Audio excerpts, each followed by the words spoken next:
hello, and welcome to the Lost Archives. My name's Owen, and I'm the Dungeon Master of this ragtag group of heroes and adventurers.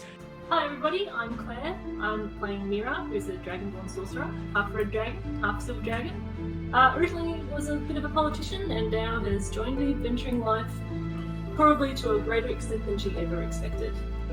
I'm Michael. I'm playing Lockie, a Warforged Artificer. Originally was part of a flying castle, but I've since left and resumed an adventure with my now friends. Cool. Hey guys, I'm Jared, and I play the character of Jin. He is a level 6 Lore Bard and a level 2 Hexblade Warlock. I'm currently an associate and ally of the Tempest Guild, and I'm helping them in their goal of stopping the Queen of Dragons, Tiamat. Hello, I'm Ali, and I'm playing Shana, the Yuan-Ti Sorcerer, who is traveling with the Tempest Adventuring Guild, trying to find the other half of her soul, who is hiding somewhere away, far from reach. Hi guys, I'm Matt, playing Yervith, the sneaky Wood Elf Ranger and Rogue, who, after a tragic incident in the jungle with his previous expedition, has now joined up with this lovely ragtag group of adventurers and is looking to see what happens next.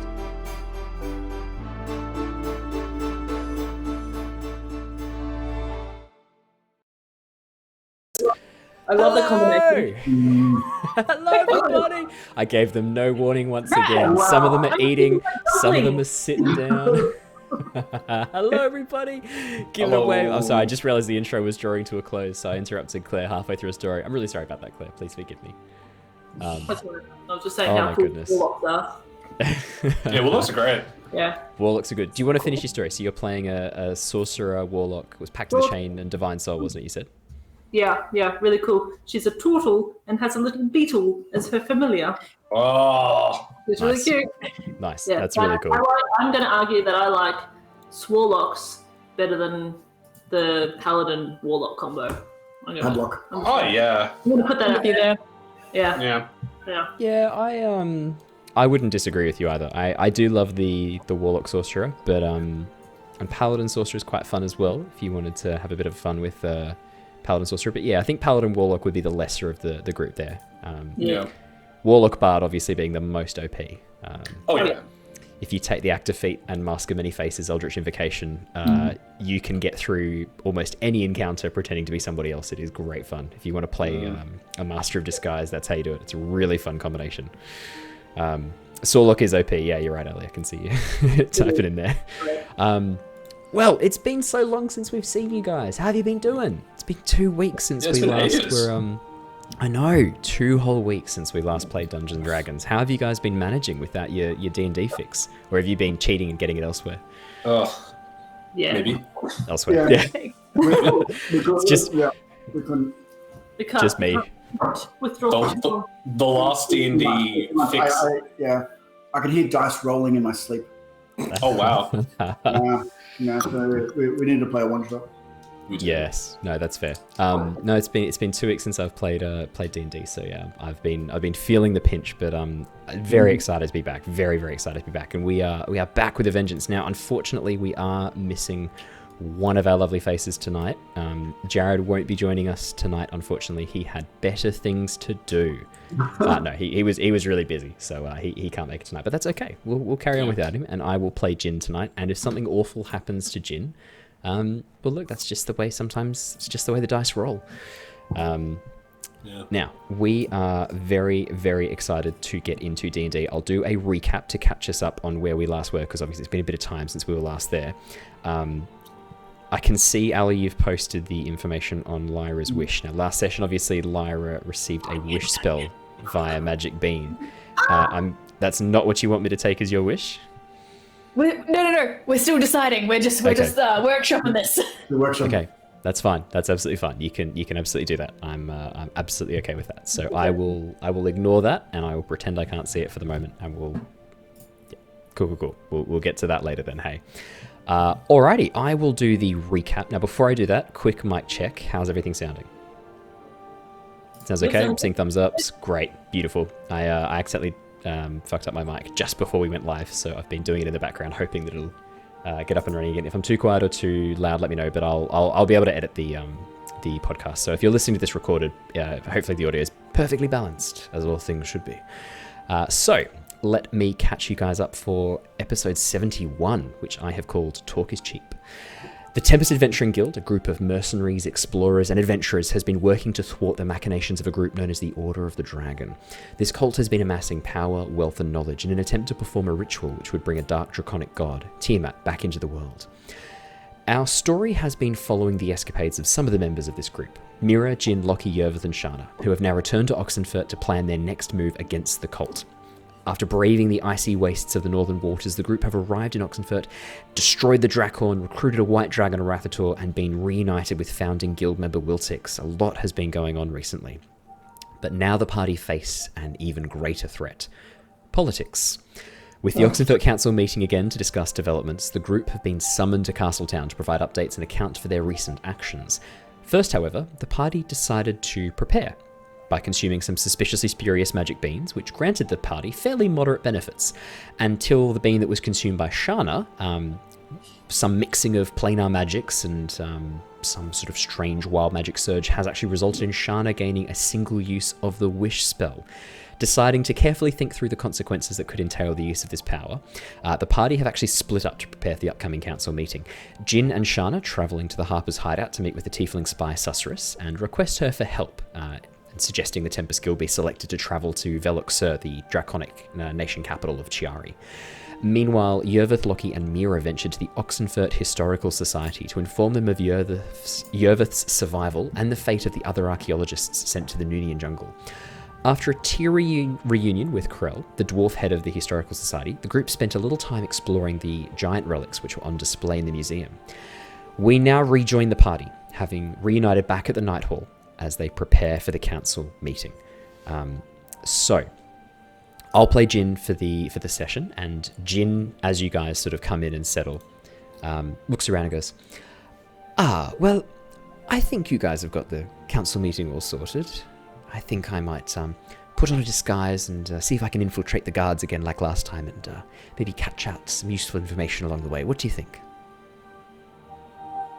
I mean, if you're talking for you, that's fine. Do your thing. Okay. Well, I may surprise you in the council meeting. I may meet up with you later. We'll have to see. I'll leave it a mystery. And with that, Jin disappears back into the shadows as he. Does he usually do this? Is this? Nah, he turns around and opens the door and walks out and closes the door behind him. Oh. Suddenly turned into a shadow monk. Yeah. It'd be pretty cool. I wouldn't put it past Jin to do that thematically like that. Pick up third class. Monk. Yes, I have. Varus has given me more power and just disappears into the shadows. All I had to do was promise him each of your hearts. Bye. I don't have a... No, Jin doesn't say any of that. Jin turns, walks out the door and goes, I'll see you guys later then. Bye. And sort of goes outside and disappears. Leaving the four of you in the room with Azure still sort of standing there, having opened up the invitation and sort of looking over going, well, this is exciting. Would you need some backup at the council meeting, or do you think you've got this? I don't know. Azure, I think that you're best suited to hear. The frank talking is not going to be. I look at Lockie. It's not going to be the way we're going with this one. So I think you should sit this one out. Yes, I remember something about politics being all about the art of deception. Yes. You're not very deceptive, dear. I don't like lying. I don't get it. I'm not very good at Definitely this best to stay out either. of politics. I agree with you, but I mean, the truth can get you anywhere.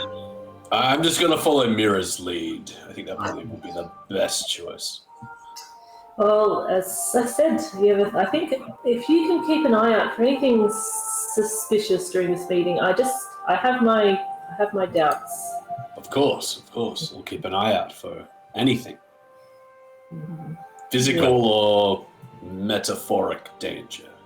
Metaphorical danger. Metaphorical danger. What does metaphorical danger look like? Like It's a dangerous, secret. like dangerous words, sharp words. Ugh. Nice. That So sounds like warlocks and sorcerers. That Yeah. doesn't Yes. sound like anything. Yes. bards. But yeah, no, that's there you go. Cool.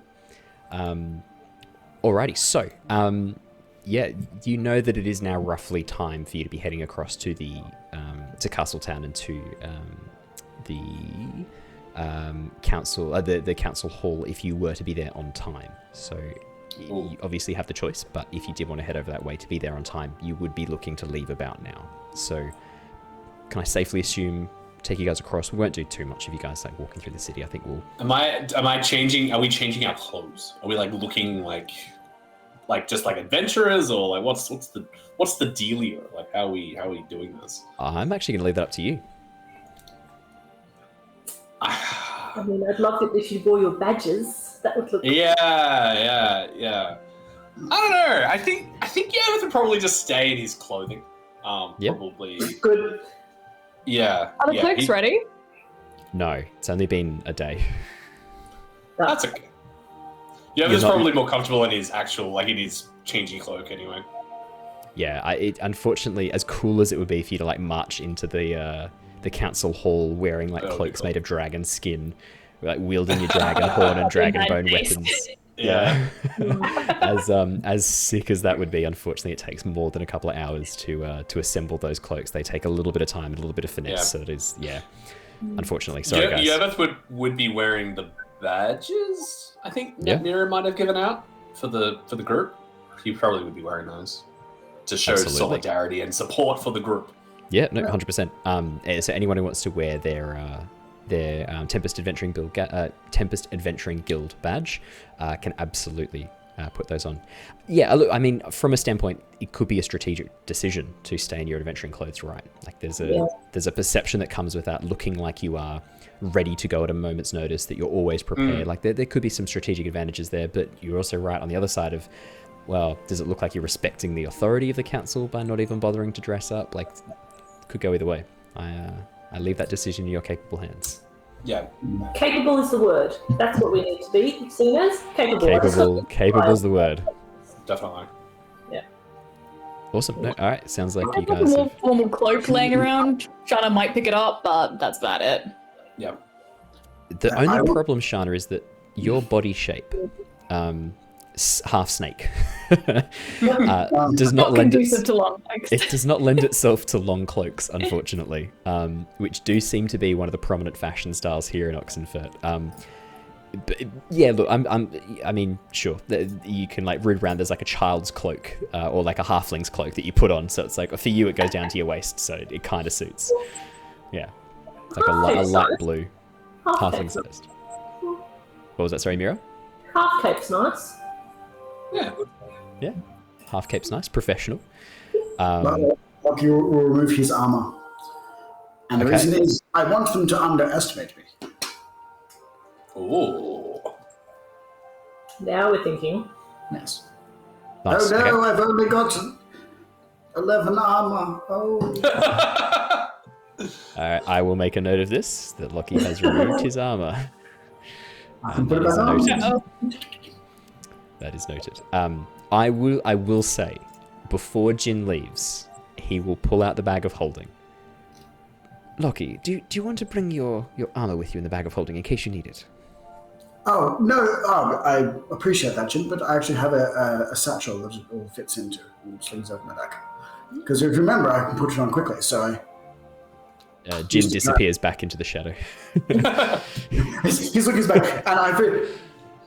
Oh, right, yes.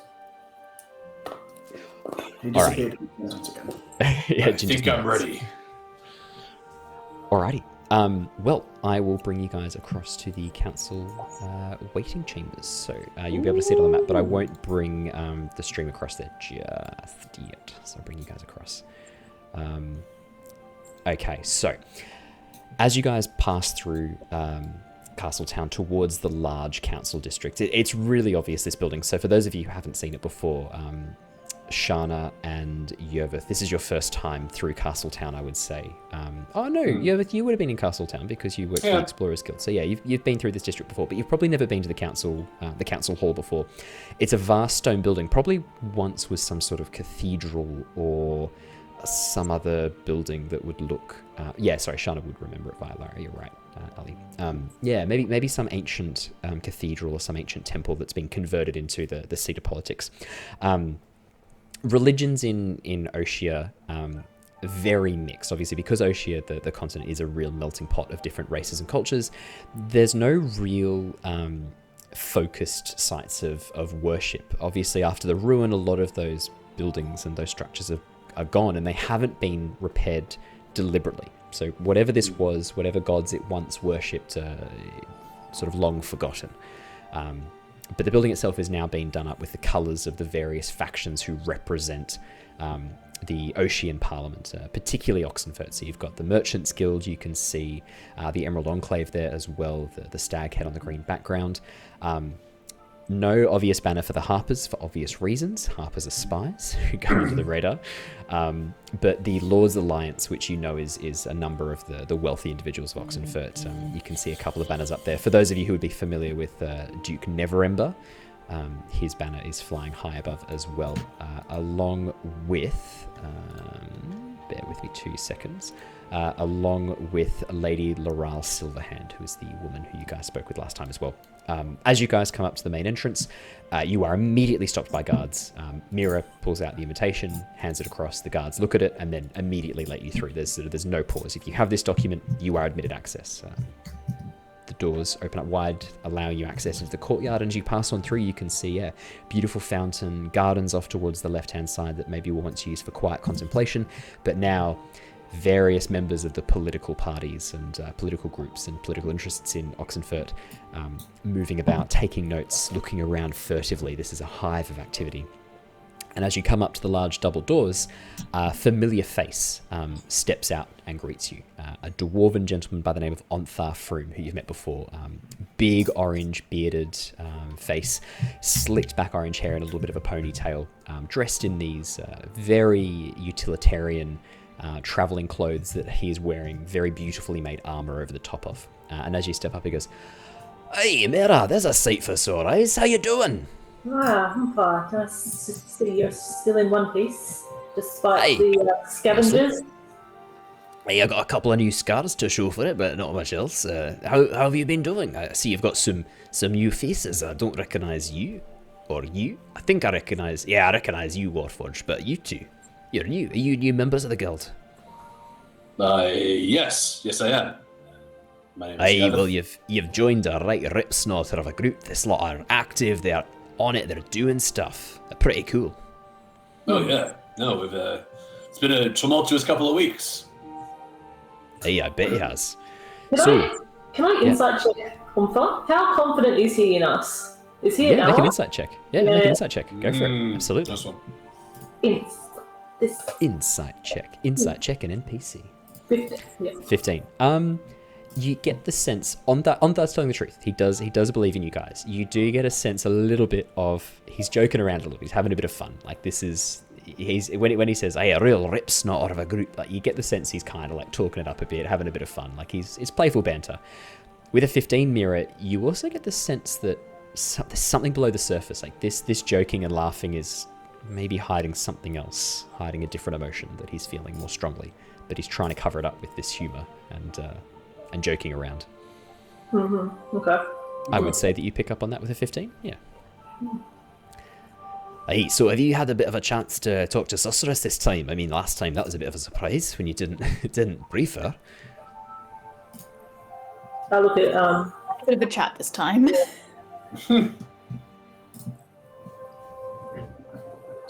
Shana. Yeah. Just like, yes, we have more skilled conversationalists amongst us now. No, Hey, that's good.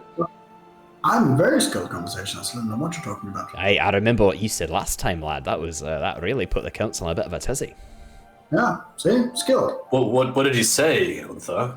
Just out of curiosity. Well, lad, between you and me, just told the truth. They're not used to hearing that. That's what I could say. Yeah, I haven't had much to do with politics, but that seems to be the general consensus. Hey, it's not my cup of ale either. Not my flagon of ale. I've not had much experience either. I tend to put my foot in my mouth, or in someone else's, if you know what I mean. Gives you a I'm nudge. sorry. How do you know Mira and the party? Oh, I'm right. sorry. I'm new to all this. No, I'm not still at trying all. to figure Not at out all, lad. On the connections and everything.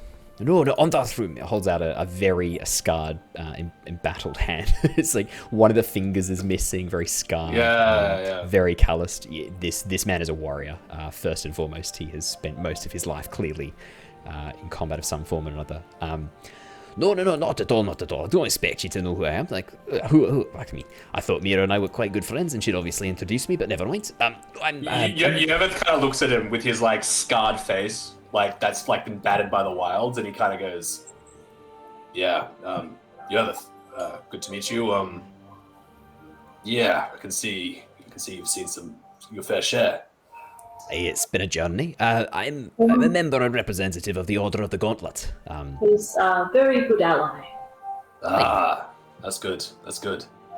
Aye, you've probably heard of the Order of the Gauntlet before. We're pretty new. We're just coming together. We're all about smiting evil where we find it, restoring goods, healing the sick, opposing evil. Hey, it's a pretty good gig. Has it been going for you lately? It's been a bit challenging with this cult. We've been stretched quite thin, sending out members to help protect towns, teach like city watch. I mean, most of these small towns, right? They're just farm boys. They don't know how to defend a village, how to build a palisade wall, how to fight off kobolds and worse. So we've been trying to educate, work on teaching, but we've lost a few members in the last couple of weeks. We're starting to think we're being targeted. It's a bit of a problem. In the last couple of weeks, whereabouts? Do they know who you are? Well, I mean, you look down at his shield, which he has strapped to his back, which has this massive gauntleted fist on the back of it, and his tunic underneath the armor, which also has a massive gauntleted fist symbol. I'll be honest, we wear our colours proudly, lass, and it would not be too hard to identify us across a battlefield or in the night. Just as this conversation's going, like, I'm gonna sort of, like, I don't know Untha very well. I just want to sort of, I was thinking about also just using an inside check just to see, just to sort of like pick up on the emotions, because I know that he's talking about his current, like, what he's been doing the last couple of weeks. Like, No, faring too well. 100%, please. Roll an insight check, absolutely. 26. 26. Yervith. Untha is, Untha kind of reminds you a little bit, I would say, of Krell, who is the mountain dwarf leader of the historical society. Untha is also a mountain dwarf by nature. You get the sense that, or I would actually say with a 26, you get the sense he's probably mixed heritage mountain and hill dwarf, which is pretty rare. He is very nervous at the moment, and weighed down. There is something weighing him down. There's almost like a fatigue to him. He's trying to overcome it with humor and with jokes, but he seems stressed and fatigued. Like there's something that's been happening. Probably what he's saying, but it's having more of an effect on him than you think. With the 26 as well, I mean, he seems really genuine. You don't get any sense of deception from what he's saying. Everything he's saying is the truth as he sees it. Clearly, he trusts Mira. He has a high opinion of the Tempest Guild, clearly. There's no suspicion at all coming from him towards you. Like, as soon as he sees you're a friend of Mira, he's gone, hey, friend of Mira, friend of mine. And that's it, as far as he's saying. You get the sense this is a man who sees the world quite binary. And if it's a friend of a friend, they're a friend of his. And that's what he sticks to. Nice. Any other specific questions around insight check that you want to know? Not particularly. I think you answered that pretty well. I think just with that knowledge of like something like maybe weighing him down a little bit. I kind of like, my eyes kind of like, Yervith kind of like gives him a very knowing look.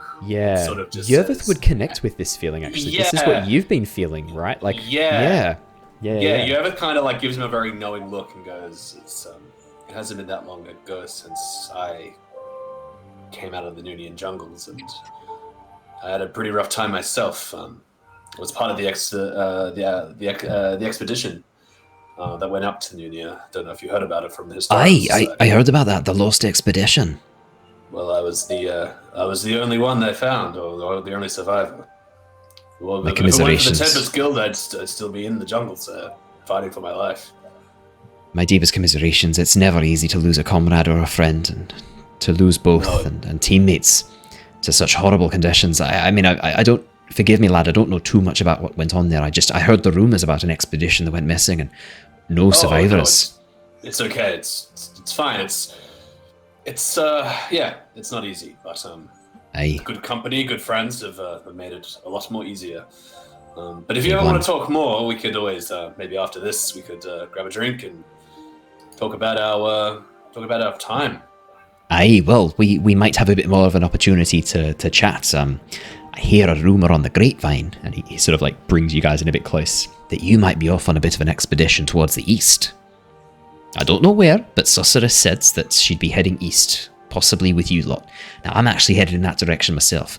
I'm headed to Balmia, the Dwarven Kingdoms. I'm hoping that I can enlist the aid of some dwarfs to try and join this particular group.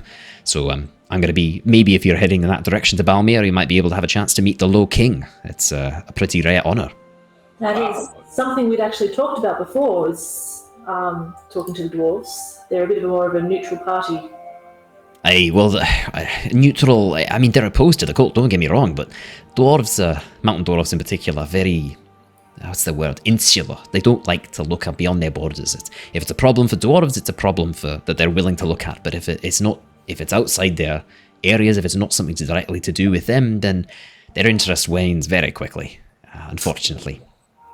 I think that we might be able to persuade them of their interests, considering that if the dragons come back, they'll probably want to retain those nice caves they took from them. Aye, well, Not to here's mention their treasuries and their hoards, am I right? Aye, 100%. Look, it's a stereotype, but it's a true one. Dwarves fucking love treasure. Look, the problem is that Balmia as a kingdom has never fallen, ever. Not during the ruin, not during the giant fall.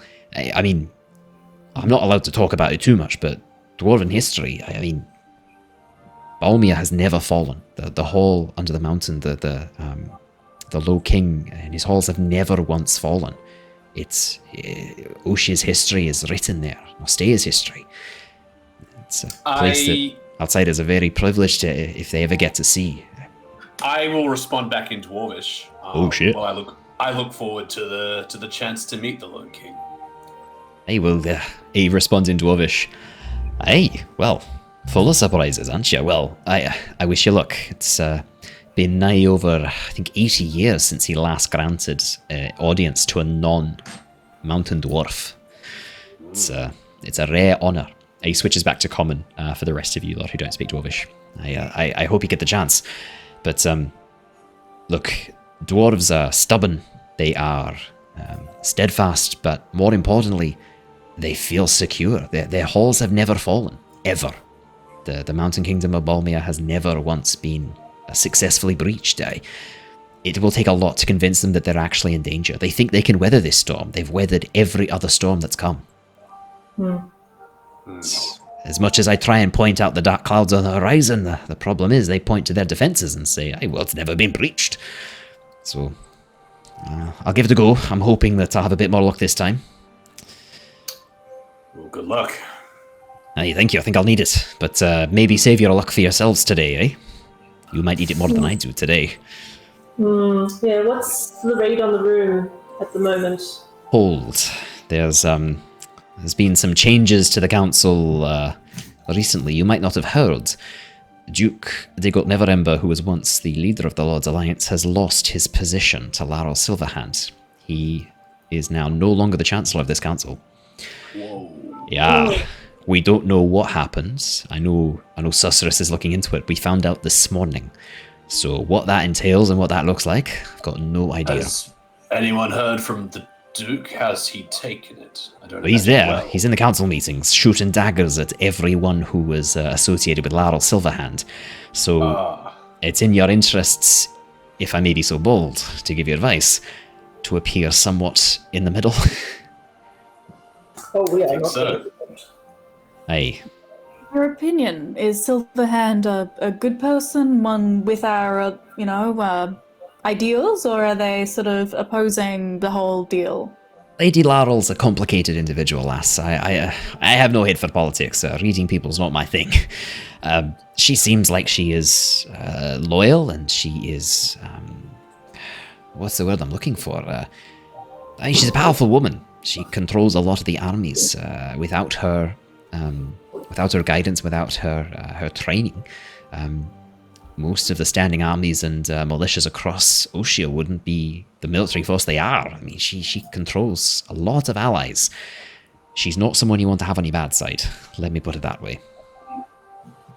But she's... I mean, people generally have good things to say. Soldiers in her army are paid well. I don't know what else to say, lass. Information gathering's not my thing. You have to ask Sorceress if you want to know more. I know Sorceress is in there now giving a bit of a pre-brief. We've got another, I think, 10 or 15 minutes before we have to head back in. I just needed a breather. I was finding myself getting a bit hot under the collar.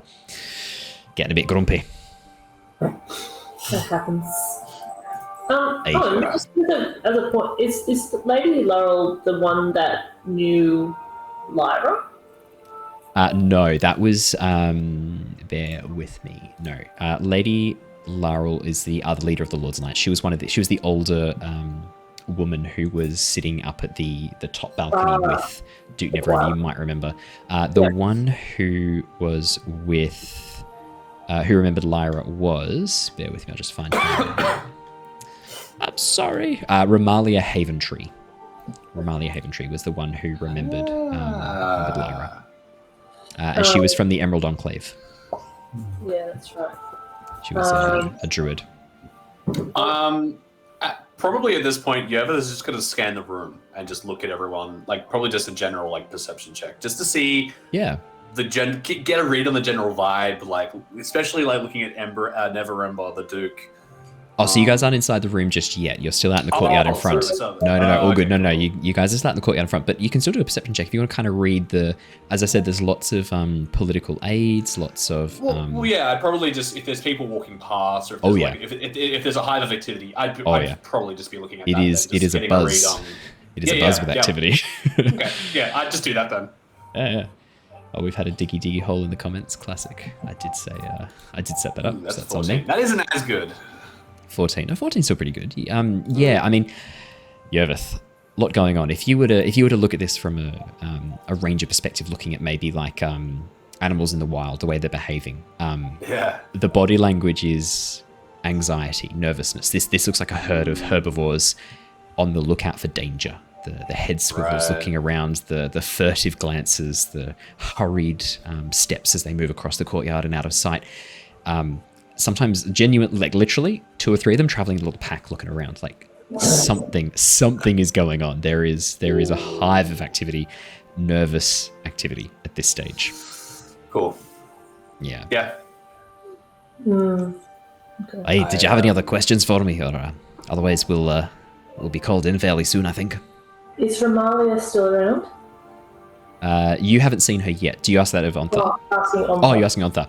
Ramalia. I haven't seen her this time, last. Sorry, not since the last council meeting.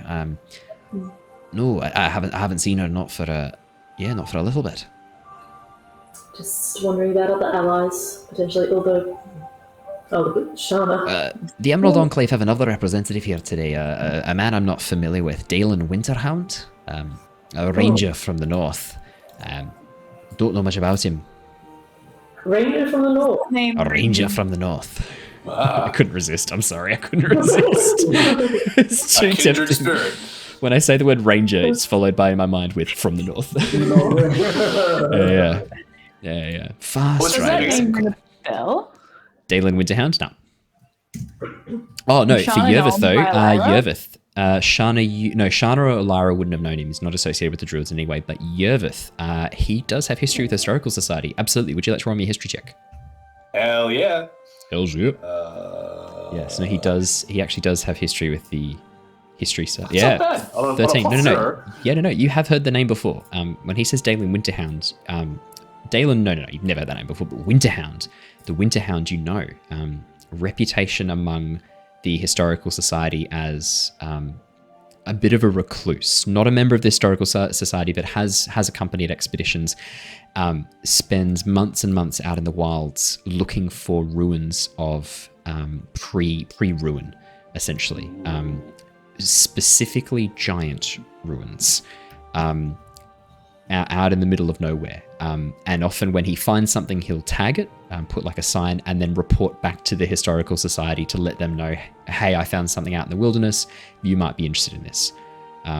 So not a member of them, but integral to the historical society. Some of the most amazing finds credited to him. And in fact, wow. as that name sort of comes up to the forefront of your mind, Lockie, Yervith, and Mira would remember that a couple of the items that they saw on display in the historical society, it has found by Dalen Winterhound.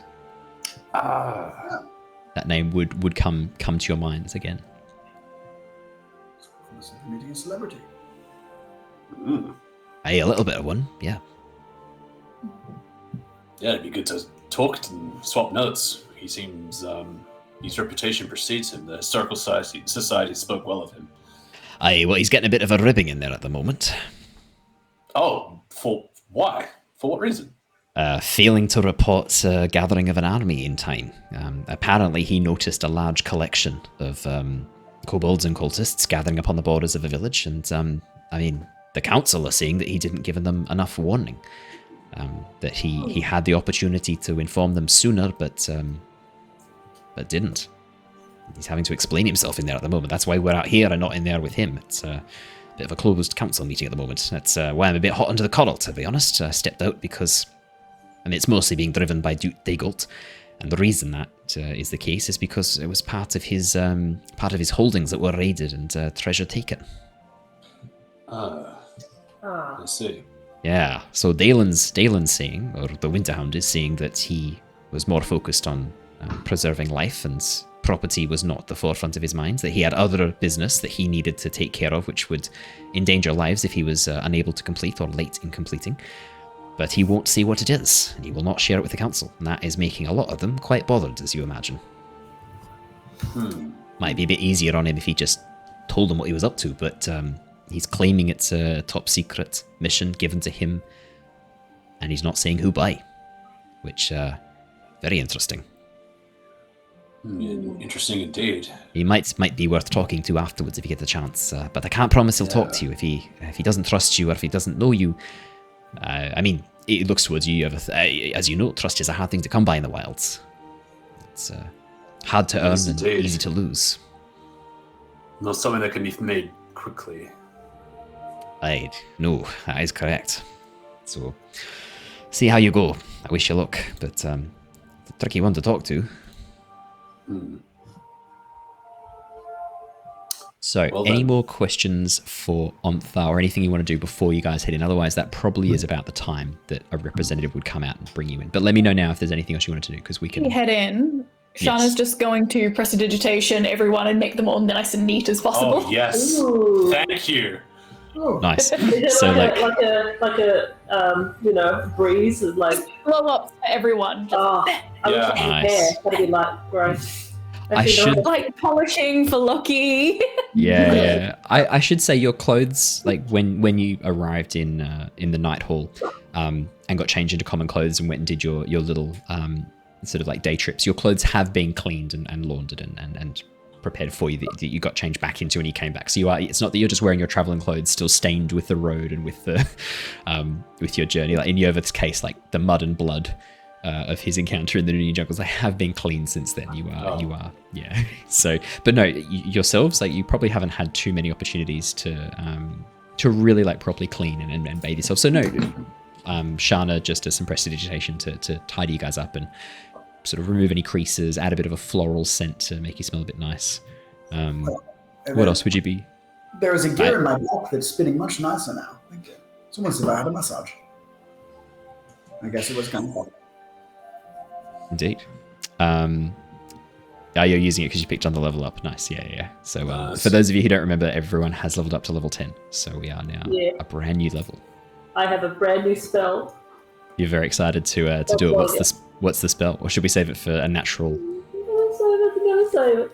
I'm going to call it, is it Zone of Truth? And you're about to drop it in the council meeting? Oh, shit. Because that would have been, that would be a problem for me if you're going to do that. No, I don't get that one. That's an issue. And Lockie's like, everyone's telling the truth. This is perfect. I'm so good. Lockie's like, it's only logical that I should cast this spell, and none of you have any say in it. Actually, is that fifth level? What was that, sorry? Is that a truth fifth level? No. Zone of Truth? Yeah. Everyone knows that it's cast. So I think you know the spell's been cast when you enter the zone from memory, though. So what level is it? Yeah, what level is it? Oh. It's only second level enchantment. So Yeah, it's not that high. No. No, it's not. No, I don't have it. Sorcerers don't have it. That's okay. No, all good. Phew. I have a fifth level spell scroll. So. Oh, okay. Oh. You might have it. Alrighty. As you guys are sort of standing around chatting to Ontharr, a attendant walks out dressed in almost like a red bellhop suit. I would say, like a pressed red suit, coattails down the back, gold buttons all the way down towards the waist, and then these sort of like flared pants. It looks a bit ridiculous. You get the sense this is some like traditional outfit that has just survived for some strange reason through the years. Steps out. Very hard to determine this person's age or gender. Very androgynous looking as they step out and they go, "The council will see you now. Please enter Tempest Guild." And then they step back through the double doors and open them up to invite you through. Ontharr gives you a pat on the back, Yervith, seeing your trepidation. "First council meeting. Hey, good luck to you. You'll be fine. Just breathe in Thanks. and out. And if you don't know the answer to a question or you need a moment to think, don't say don't stutter. Just breathe and pause. And make Time's up going an to go a answer. lot quicker than you think in there. And it's going to go a lot slower as well, too, if that makes any sense." Sure. I think Ah, I'd you'll rather be be fine. in jungle again. You'll be fine. I've got no gift for public speaking, so I tend to panic a bit, but you'll be fine. He pats you on the back and then steps back. "Good luck in there." And the attendant sort of turns and looks at him and goes, "The council have requested your presence too, Mr. Froome." "Oh, hey, right, well, I can, he starts like pulling at his collar. "Hey, well, I best get back in there then." Alrighty, and with that, you guys all enter into the hall. I'll bring you on in.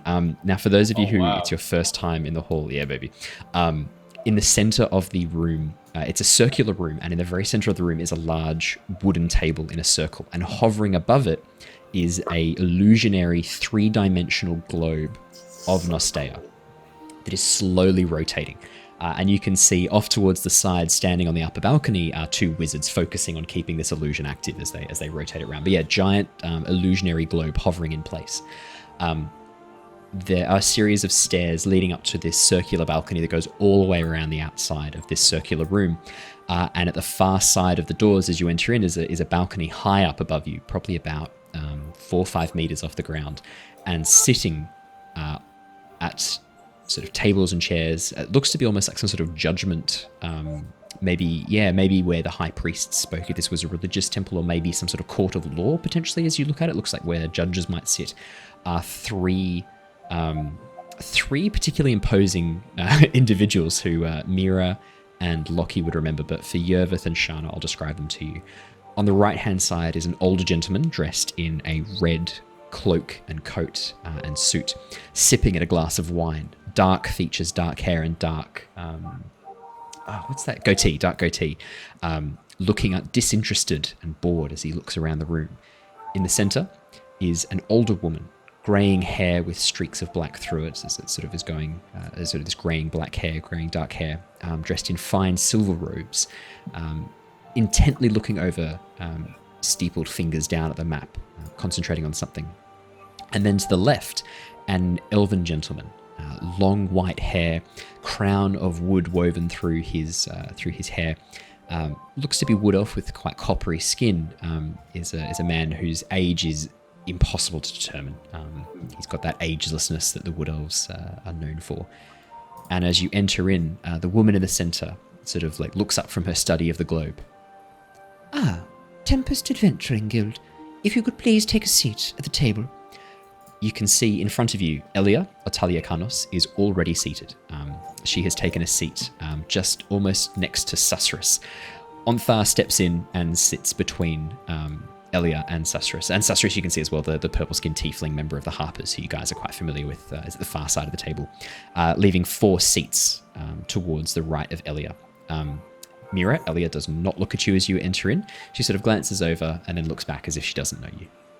I am lizard face. Lizard face. Nice. I love it. Politicians come back in, and Mira's face just goes back on. Mira's face is like a mirror. So as you guys enter in, you can see there are 4 seats designated for you. All I want to know is who is sitting next to Elia in the very center of the map. That's the only thing I need to know. Mira, no? Okay. Shana would probably try to be off to the side because she has no idea how she's going to fit in those chairs. Yeah, no, the chairs are not designed for you at all, Shana. You can sit in them. Like, your tail is very flexible. Like, you can sit, and you could almost like curl your tail up on the chair and sit in the center of it. That's an option too, I guess. That's cool. I Yeah. guess it'll just like the That's amazing. Yeah, Shana, you attract looks from everyone in the room. I should also say there's a number of knights, very much like well-armored humans and half-elves, full plate mail, massive great swords and great axes, looking stoic at each of the corners leading up towards this top balcony. And as you enter, hands go to the hilts of swords and hilts of blades and stay there. You are new. New is not permitted within the halls of the council.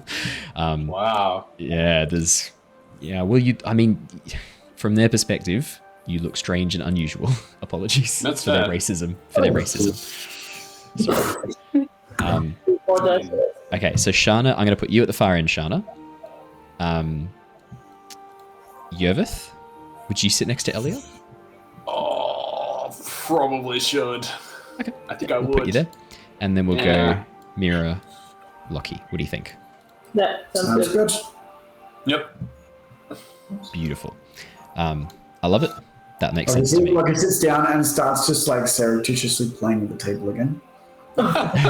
You can see, Lockie, this is where you sat last time, and the scratches that you made and the sections of wood that you peeled back have not been repaired yet. Excellent. Oh, wow. How the table works. Yeah. Yeah, Yervith would be, his eyes would be glancing all over the room, like just trying to see everything and everyone, and like trying just like his mind is going into survival mode. So it's just like, who's the threat? Where's the threat? What do I need to do to survive? What's going on? Who's the biggest threat? Like, he's just like, I'll just lean over to the others and say, "Welcome to the jungle." PTSD, just Nice. I know. Nah, yeah, he'd just be very like, kind of glancing around. No, that's good. I like that. Also, this is great music for this. Fucking hell, I'm stoked with this music. Sorry, I'm just really happy with my new music. As welcome to the jungle, boy. Yeah, do you want to make me a perception check as you have a bit of a look around the room? Because you did ask to do one before for when you entered the room, so I think it's only fair that you get to do one now. Wait, did it go through?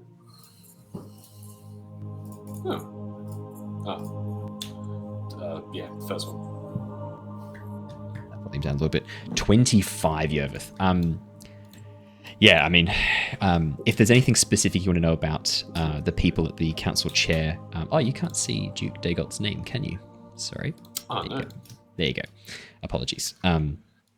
You can see him a bit better now. As I mean, up on the balcony, the 3 individuals that I described.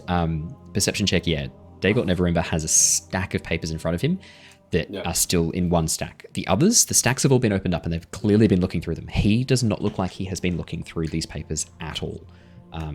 It looks like there's been no effort at all on his part to engage with this meeting in the slightest. Looking around the room, you can see Susurrus is looking a little bit concerned.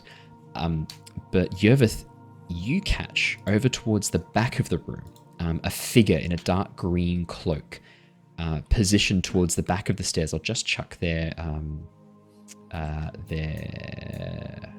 token down on the board just so that you can see them. Because you spot who you think must be Dalen Winterhound at the back of the room, not really engaging either, looking a bit... how to describe how Dalen looks? Looking a bit perturbed, shall we say. Yeah, just standing towards the back of the room, watching with interest, but not engaging. Okay. That's Is good to Dalen? Where is Dalen? I'll just chuck his token down. Sorry, he's just in the back of the room here. Oh, okay, cool. I wasn't sure if that was this guy up here. Do you know what? It can be done. That's easy. I can't find his token. I thought I had one for him, but I can't actually find it. So we'll use that as the token. Yes, so the cool. mustachio gentleman up on the balcony. Yep, that's fine. Up on the balcony, watching over. That's perfect. Great. Perfect. As you take a seat and all of you sort of are looking around, the woman in the center, Lady Loral, sort of takes a look at you, Mira and Lockie, and then looks towards your sides at Yervith and Shana and goes, I see you have been busy recruiting new members. Introductions are in order. Tempest Guild new recruits. My name is Lady Loral Silverhand. To my right is Duke Dagolt Neverember, and to my left, Lord Melendrak of the Woodland Realms. Thank you for joining us at this council meeting, and I hope that we can be brief and not take up too much of your valuable time. She looks at you expectantly, as if she's waiting for you guys to say something. Hello. It is a pleasure to be in your presence again, my lady. I'm not. And Duke and Lords. Yes. The elven gentleman, Lord Melendrak, does a graceful bow with his head. Duke Neverember takes a sip of his wine and does not look at you. Cold. Okay. I just kind of make a significant look at the others.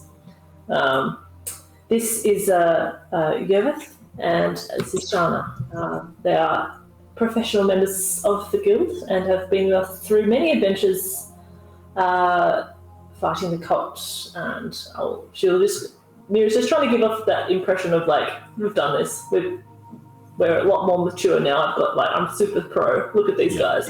They're so cool. Yep. Lady Loral sort of nods a greeting to each of you as I see Shana and Yervith nod as well. She nods a greeting to each of you. Yes, well, Susurrus has given us a bit of a brief. I must say, it was interesting to learn that a member of the Lost Expedition had in fact been located, and I'm sure the Historical Society were very pleased to receive news that you have been returned alive and well, Yervith. And Shana, I am interested to speak more with you at some point in the future about your appearance and the Yuan-Ti of the Noonian jungle. That's some disturbing news indeed that Susurrus has communicated with us. As she looks over towards Susurrus, and Susurrus, completely still face, just nods. No expression at all. Right. Now... Be my pleasure. Oh, good. Now, Susurrus has taken us through an account. I believe you debriefed her yesterday with your comings and goings. She has given us a count of what you have been up to, but I would like to hear from you yourselves how your mission to the north went. I understand you were seeking one of the dragon masks as well as the Drakhorn. Now, since we have not heard the Drakhorn sound for over a week, and Susurrus informs me it has been destroyed by yourselves, I take it we have nothing to fear left in that department? That is correct. We have destroyed that object. But we did not manage to find the mask, although we did manage to capture one of the leaders of the cult, Baron the White. Loral looks over towards Susurrus in surprise. Lord Melendrak sits up in his chair. Duke Dagolt Neverember lowers his wine glass and looks towards you, Mira. Indeed. Duke Dagolt opens his mouth and leans forward. Why is this the first we are hearing about this? How long have you had this dwarf in captivity? Not long. No, outside of game. We were going to tell them that. Yeah. Yeah. Yeah. That was your plan. No. This is one of the trump cards. So out of game. He was immediately taken into custody, wasn't he? By the other Elia. people.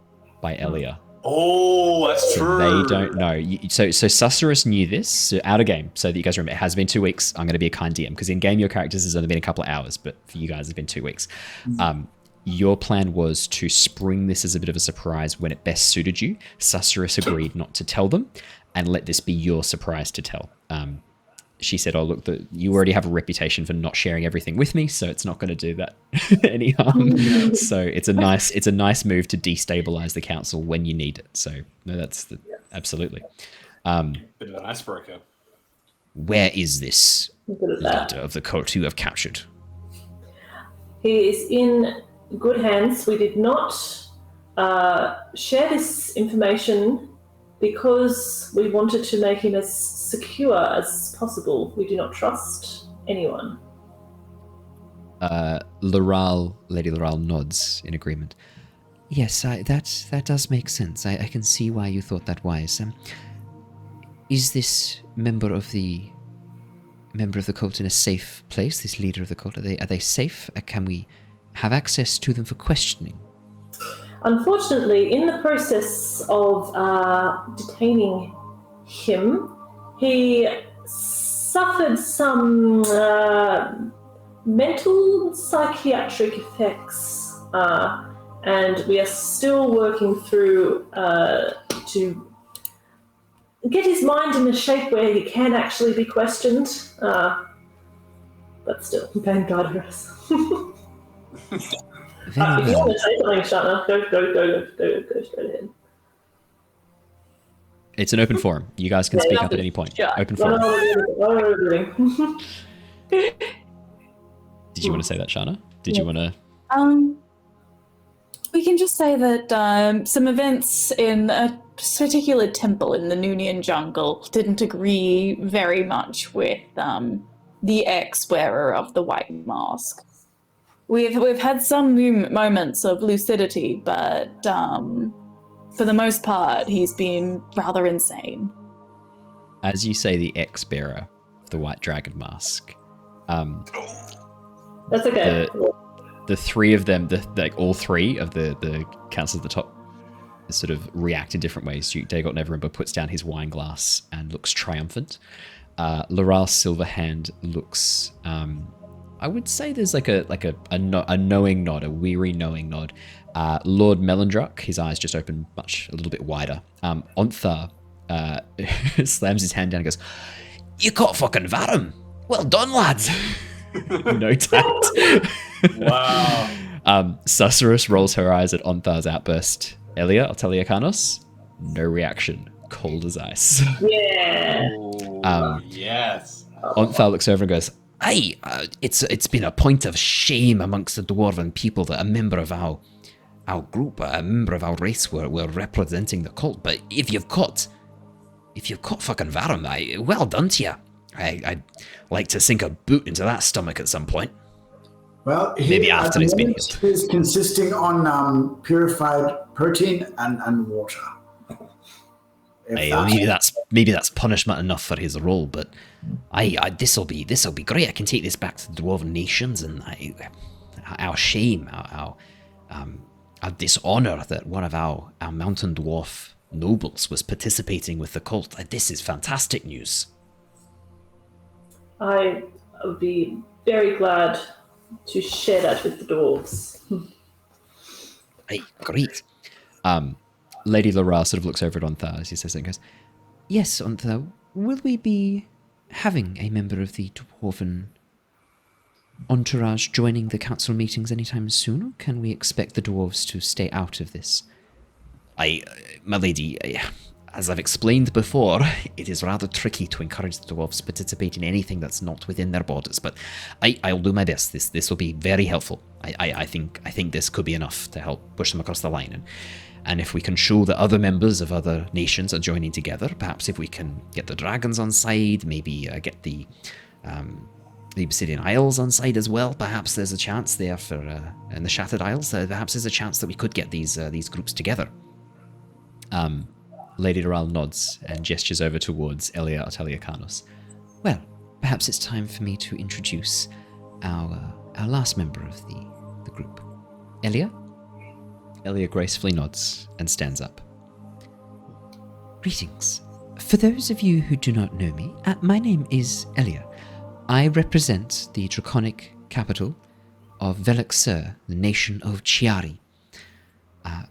My name is Otaliakanos, but you can call me Elia. I am here because we can no longer sit idly by and watch this world tear itself apart. Cult represent a real threat, and I fear the draconic nations are being dragged into this as well. I will not sit by any longer. I am here to represent and offer the friendship of Chiari as we bind our fate to Oshia and fight this threat together. Ontharr nods and goes, great, okay. We're coming together. It's a real alliance. Like getting into this, my question is, how are you guys reacting as Elia does this little speech? Stoneface? Still face? Yeah. Okay. I think that Mira would know enough to be like, oh, that's new news. Oh, how surprising. Oh, that sounds great. Okay. So Mira's responding with, the rest of you are still facing. Could I have everyone please roll me a deception check? And we're going to take an average. We're going to take a group average. Oh, deception, eh? Deception. Okay. There's our -2 charisma, man. 25 from Shana. It's not bad. Oh. 16 from Mira. Not bad, not bad. 6 from Lockie. 12 from Yervith. But overall, that averages out to about 15, if I'm not mistaken. 15, 16, if I'm not mistaken. Well, like his stone face is, he just kind of like seizes up. He's just like...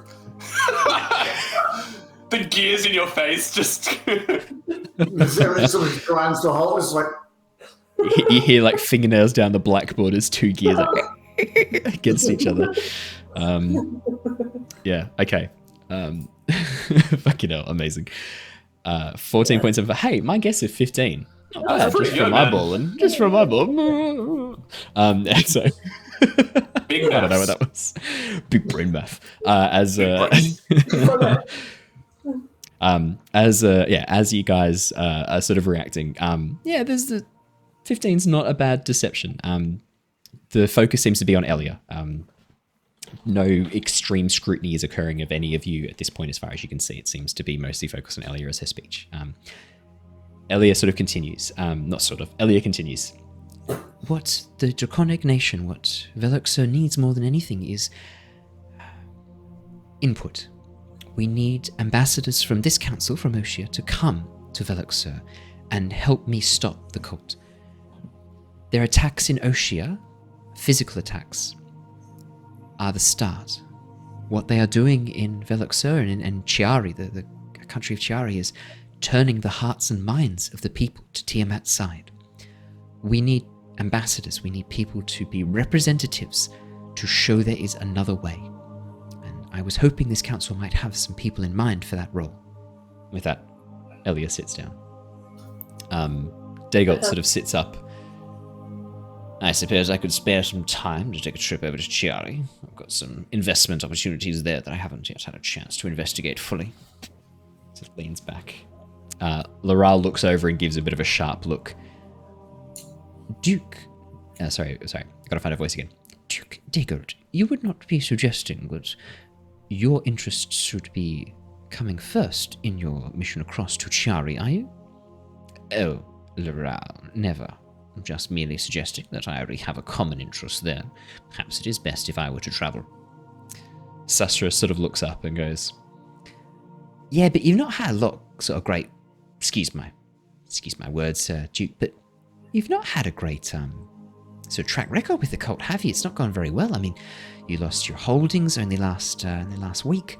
There's been an attack on various convoys that you've owned, and I mean, so far it seems like your guards have been unable to hold off the cult for any length of time. What are you insinuating, Susurrus? I'm not insinuating anything, my lord. I just find it a bit weird that your caravans seem to lose weapons that are supposed to be going where they need to go. I mean, it's just not very well. It's not very great, is it? You're sort of not really prepared for them. Seems like you've been underestimating them from what I can see. How dare you? Not in these halls have I been questioned before. Yeah, but it's what you pay me for, right? That's my job. As a Harper's, I'm supposed to ask questions. Laral holds up a hand as Duke Dagolt goes to say more. Thank you, Sorceress. Thank you, Duke Dagort. That will be enough. If you want to take this conversation somewhere more private, you may do so in the antechamber. This is a place for communication and collaboration. Sorceress, I would ask you to keep your implications and your innuendos to yourself, please, or for a time when this council can properly discuss them. Sorry, just wanted to sort of ask some questions, sorry about that. Well, we can all agree Duke Dagort's not a great opportunity for it, is it? Not a great suggestion. How dare you? Quiet, Duke, please. Sorcerers, please continue. Well, I was wondering if maybe see if the maybe the Order of the Gauntlet are busy. What are you up to? Arthur, your Order of the Gauntlet, you could send some troops, maybe? Oh, are you, Sorceress? I'm sorry, but we're really flat strap at the moment. We're barely keeping up as it is. We're stretched rather thin. We've got members out at all different locations, protecting towns and trying to gather together people to train them. I'm sorry, I don't think the Order of the Gauntlet will be ready for this. And myself, I've got to travel to the Dwarven Nation. I can't be gallivanting off to Chiari. It's east, but it's southeast, not northeast. I need to go northeast. I don't know if the Order of the Gauntlet are the best choice for this. Lord Melondrak looks up. Well, it is a shame that the Emerald Enclave are currently under suspicion. Otherwise, I would put forward the Emerald Enclave as an opportunity to go and investigate. Wait a minute. Emerald Enclave under suspicion? That's what he said. Can I look around at that? Just Your elaboration. Yeah, you can just flat out say that. Of course you do. Yeah. Sasra sort of gives you guys a bit of a look, as in for podcast listeners, a wide-eyed, frantic side stare. as if saying, "Oh shit." Duke Dagort's very triumphant smile comes to his face as you ask this question. Yes, do tell us about your traitorous band of Enclave, Lord Melondrak. Lord Melondrak sort of sighs and puts his head in his hands, the elven gentleman. The Emerald Enclave have been unsuccessful in a number of reports to inform us of problems. Their job is forward scouts in the wild. They're supposed to identify threats and tell us, but they are answering to an unknown master at the moment. They say they're on top secret missions, that they are required to do other tasks that we have not set them. At the moment, we're not sure who they answer to, and they will not share this information. They merely say that we have to trust them, that they are working for the good of Nostea. But this is not a time where we can just give trust freely. And at this point, we cannot really be offering them the opportunity to potentially put us in harm's way or risk. Susurrus looks over at the Tempest Guild. What about them? I'm sorry, what? I just kind of I've been looking, this whole time Mira's been looking at the light, just to see how she can flash the badge in the right. Make a performance check. Yes. Yeah. Yes. Okay. I never do those. 9. That's why. Because of the way the lights are arranged around the room, not in the center, and the light from this illusionary globe isn't projecting light. It's not giving off light. There's no reflected light for the badge to catch. So Mira's just moving around, and then the lights, the badge is just moving position. There's no. No, absolutely yes. And Sastra sort of points and goes, "Yeah, what about Tempest Guild? They've been successful, and as we've just found out, they were successful in capturing Varan the White. I mean, no one else has had the success they've had at infiltrating the cult, that's for sure. And I mean, look, we got Mira, who's an ex-Draconic ambassador. At that, Loral Silverhand, Neverember, and Lord Melondrak sort of sit up and look. Clearly new information for them. Got a bit of history with ambassadorship, and I mean, I just stare at Susurrus. It's really. Yeah. And Susurrus points at Shana and goes, "Yeah, she's like a snake that's close enough, right?" Gives a bit of a smile. And then looks at Neverember. And then looks at Neverember, giving him a very pointed look. He looks away, takes another sip of his wine. Laral pauses and looks and goes, Yes, the Tempest Adventuring Guild would be... Yes, potentially you could be a very good choice to send across. Tell me, is there any other reason why we should consider you for this position? Is this something you would consider doing? We do have the expertise you're talking about, but unfortunately we do have a very pressing case at the moment. You see, once we take a case, we will always complete it, and we have been asked to look into some disappearing dock workers. So... fucking flex. Oh. Lockie, can you please roll me an intimidation check with advantage, please? Fuck yeah, that was perfect. Intimidation check with advantage. And may I say, sir, nicely played. Really, 15. 15. As you say, missing dock workers, Neverember, who's sipping on his wine, chokes. He's puts the glass down and begins coughing and looks up. Lockie, if looks could kill, you would be torn apart by this one. Wow. Daggers staring across the room at you as he glares at you. Dock workers, what is this garbage? The world's on fire right now and you're wasting your time looking into the help. Seriously? We were asked to complete a quest, and we will do it. We complete the quests we're put on, do we not? I'm sure it won't take us too long to find out exactly what happened. Integrity as a guild to uphold. Mira, could I get you to roll me a persuasion check with advantage? Fucking A, guys, well done. Nice. 11:22. Yeah, talk about using like very small details that you heard in passing to your absolute benefit. Really nicely done. 22. Daygalt sort of looks over, giving you all a bit of a stare, and then nods, almost as like a well played. Yes, well, it seems that you might have your hands full with some minor jobs, but this takes precedence, and I, for one, think the Tempest Guild should be set on this task. I think they're the only choice that we can send, given their history. Each word he says, you can see him biting back as he says it. Nicely done. You've just annihilated your main dissenter for this. Really well played, guys. Charisma. No. Absolutely solid job. I'm giving you inspiration for that, Lockie. That was really well done. That was an absolute killer move. Laral looks really surprised at this. Looks over at Daygalt and then looks back at you guys as if very confused. Well, obviously you have my vote. I think you would be very well suited. Yes. Melandrak just nods, says nothing. The elven gentleman just nods his head. Sustros goes, Right, well, what do you say? You lot too busy, or can we persuade you to put this on hold for a minute and deal with this first, eh? We would be happy to accept. Does that suit you, Elia? Is that in your wheelhouse? Elia sort of turns and looks down the table at each of you as if sussing you out, and looks back and goes, Yes, I think this group would be very well suited to the task. I have particular interest in this one, in fact. She sort of puts a very gentle hand on Yervith's shoulder. I sense something different about him. Yes, I think these four will do nicely. I look forward to getting to know the four of you better, and working closely with you. And I should offer,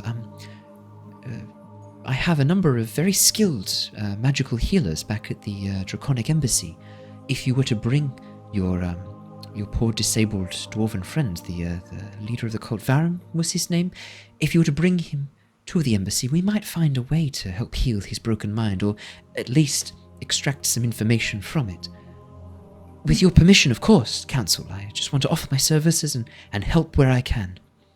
Zelia smiles and nods. Laral sort of looks over and goes, Well, that's it's very, very generous of you, my lady Elia. Yes, thank you. I think Tempest Guild, if you could please deliver this Varum the White to the Draconic Embassy, and see what her healers can do. And of course, Ellie, we will need access to question this individual at various times, if you could organize that. Ellie nods. Yes, of course. I will make sure that there are opportunities for you to talk with this individual. I will personally deliver any information that we have available, or at least have one of my very trusted aides do it as well. What was that question, Shana? So this is not out loud, but like she is not announcing this to the council, but she's like, is Varum the White, if he's no longer the bearer of the white mask, he's just Varum the crazy dwarf at this point. He's just Varum. Varum the mindless. Varum the... Yeah. He's just Varum. I mean, we're not the Saruman, you know? Yeah. As this is sort of going on, Duke Dagolt sort of goes, Yes, well, you captured Varum. Where's his mask? You were successful in procuring the draconic mask, I take it? My people are onto it, Duke. Your people? Who are these people? Now, I'm just clarifying that people have found the mask, or someone has found the mask. You have heard, so you Susurrus, the Harpers have told you, Susurrus has told you that she thinks she knows where two of the masks are. The white and the green. She's told you she thinks she's got leads on. She hasn't told you where yet, but she has said that she's got leads on where the masks are. Susurus sort of, Susurus leans forward and goes, I think I can take this one, Duke. Unfortunately, Varum didn't have his mask with him. I did go through this in the briefing, if you remember. But, I think we've got a beeline on him. I think we know where roughly where two of them are. We think we've got the white, and I think I know where the green one is too. You think, Susurus? All right, I fucking know, all right? Great. Got a lead on it. I know where they are. I was just trying to, maintain a little semblance of, mystery. We're not really supposed to be announcing this stuff. I know Council's supposed to be trusted, but it's still pretty sensitive information. Not in front of me, it isn't. Very well. If you happen to find yourselves tracking down the masks, I think that would be a much better use of your time than wasting it gallivanting off to Chiari to try and convince some dragons that the world's not going to end. There are different forms of power, Duke. There's only one power, and it is power itself. Insight check. Insight check. Wondering. Yeah. Is he just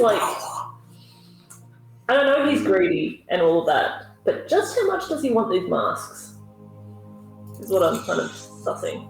Yeah, that's an insight check, absolutely. Yeah, cool. Yeah. Power is power. Yeah. 7. Oh no. I'm such a genius. Oh, can I be flat? No, it's only a +4, isn't it? Yeah. Takes up to 11. Takes to 11. Okay. Better than 7. It's above a 10. Means you do get some more information. I was about to say, Mira, look, hard to read. But no, 11. I mean, is Lockie just palms her a little eyeglass so she can sort of zoom on his face a bit. So he's in the midst of going, power is power, regardless of its source. There is only one power. And Mira's just going, with his eyeglass and zooming in on him. I love it. Actually, Mira. There's that eye.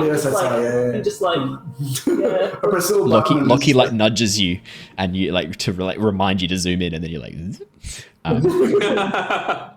Mira, as you sort of focus in, I mean, Dagolt Neverember, you have tried to read him before, and it's been a bit tough. You know that he is very focused on financial problems. That seems to be his main. That's been his main gripe, is the finances side of things, and the risk to his investments and things like that. More than that, hard to say. I mean, that statement about power, it feels there's something about that feels a little bit almost familiar to you, I would say. It's tickle in the back of your mind, but you don't quite. Yeah, something elusive. You can't quite grasp what that is or what that means. Okay. How does his body language look? More so than his voice. What is it? Yeah, I he's sitting back in his chair sipping wine. There's wine stains on his cravat where he choked on it when Lockie said we're investigating dock work. Nice. Yeah, absolutely. And he's still a little bit off kilter from that, still a little bit unsettled. But I mean, this is a man who is exuding confidence exuding arrogance. Yeah, a bit slimy as well as the vibe you would get from this man as well. Okay.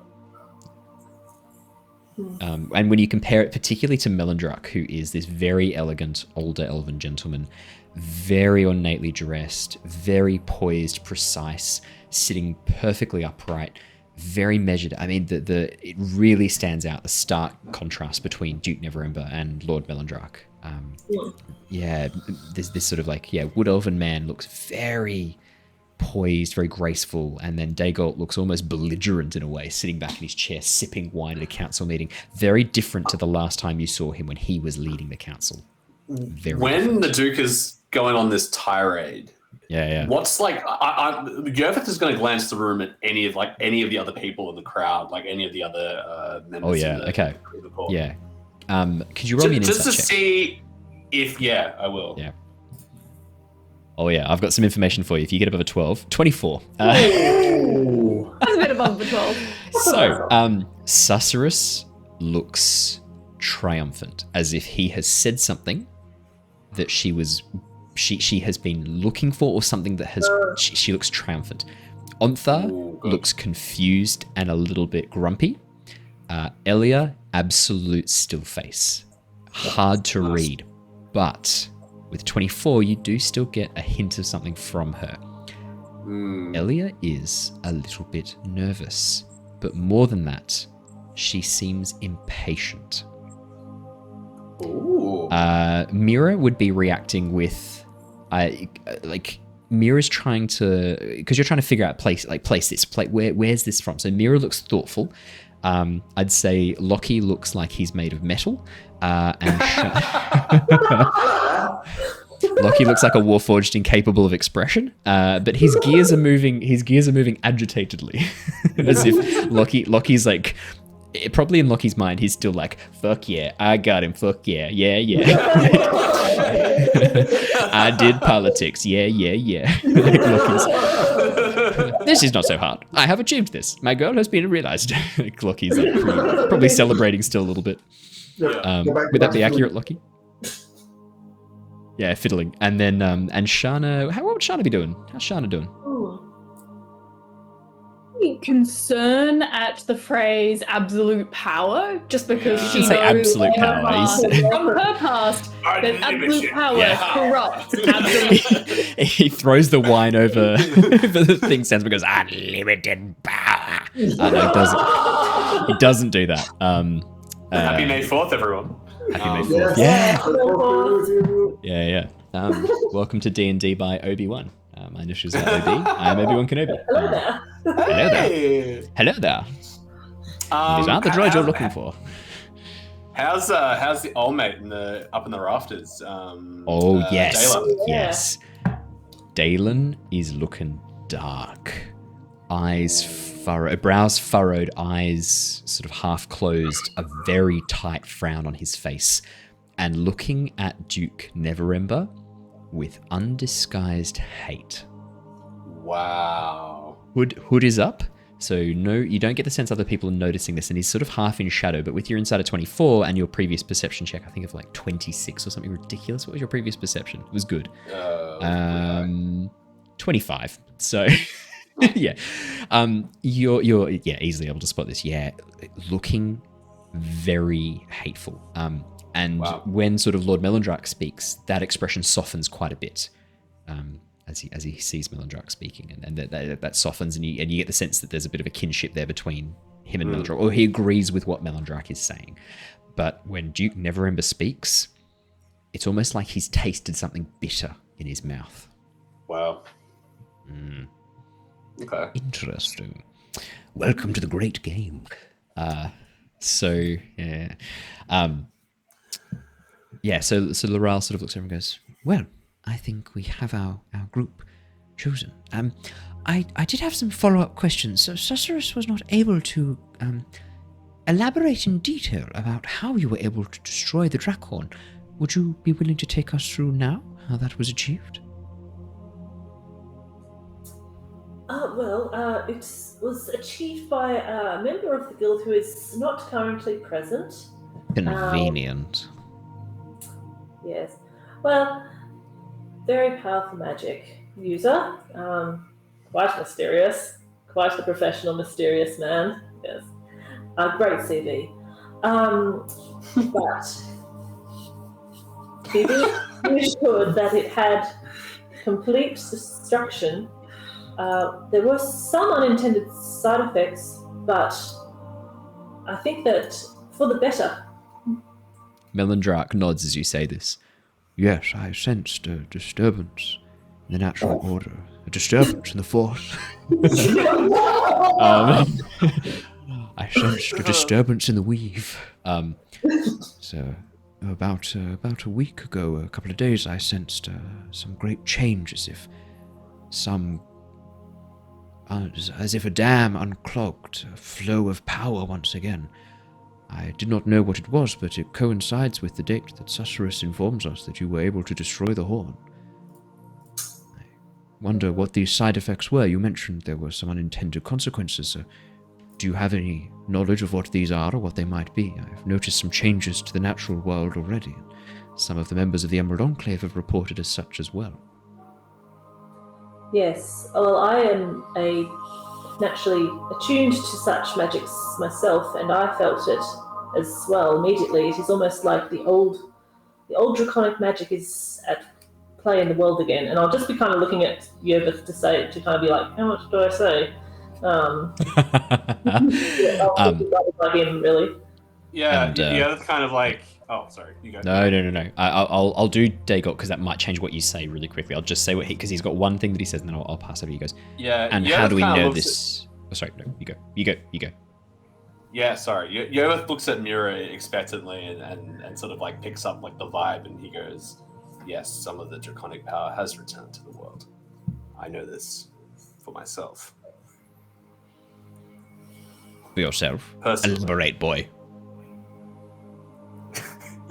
Yervith kind of gives a little bit of a wry smile, and when we destroyed the Dragonhorn, I wished to inspect the remains, and it seems to have granted me some powers that I hear have not been in this world for quite some time. If I look around, I'm like, if you do not mind, I can show you. And I will and I sort of my eyes will flash probably green, and I will summon the dragons. You watch as emerging from almost like from behind your cloak in a way, as if it's sort of come out from the green foliage of your cloak, which would be sort of camouflaging sort of stone colors, but as you summon this power that flashes sort of this green leafy appearance, and then emerging from the cloak underneath it and padding out, growing in size rapidly, and sort of emerging from nothing is this green drake, this quadruped green drake without any wings that sort of pads forward and looks up quite expectantly at the rest of the group before nuzzling into your shoulder, Yervith. As that happens, Dagot's eyes go a little bit wide. Duke Neverember's eyes go a little bit wide, and he sort of doesn't say anything further. It looks like he was about to say something, open his mouth and say something, but doesn't. Loral simply nods as if this is confirmation of something she already knew. But Melindrak, a very broad smile breaks across his face. This is a man who's been very stoic the whole time, quite calm and stoic. This broad smile breaks across his face. Once again, the draconic spirits walk the wilds. This is excellent news. This is excellent news indeed. I believe when Elia spoke before, she said she wanted a way of showing a different path. I agree with her. I think perhaps, and I gestured to the drake, perhaps this is a way forward. Elia smiles as well. Not as broad as Melindrak, but a little smile and nods. Yes, I knew I sensed something in you, young man. This is very exciting indeed. This must be shown to the Council of Elders.